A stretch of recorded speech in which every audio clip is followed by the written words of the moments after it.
It's amazing that it was a good quality professional job. They came in, knew what they were doing. One day, that was it. From 8 a.m. till 5:30, that's breakdown, cleanup, and when they left, it was as clean as it was when we started. I'll just say impressed as heck, because they did a great job with it, but they didn't mess around, they just got it done.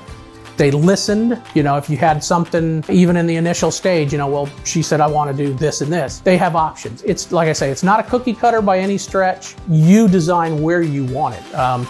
During the process, we actually, he would put the grab bar up, and one of us would get in and then reach. That's how much he went through this to make sure that was constructed for us. What's the warranty? As long as it's there, it's fine. Something at all happens, out they'll come and take care of it. Nothing to worry about.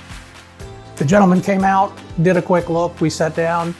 He had a whole bunch of items to look through, lots of selections, it was great. Openness, it seemed to me, of the costs, straightforward, no dancing around. A lot safer, a whole lot safer, and especially for folks like me, the disabled vets, or just anybody in general that's got knees, legs, hips, whatever. It's a peace of mind. Contracted with the people that actually do it. It's not just guys, hired out elsewhere. So that to me is very important, that the company would stand behind it.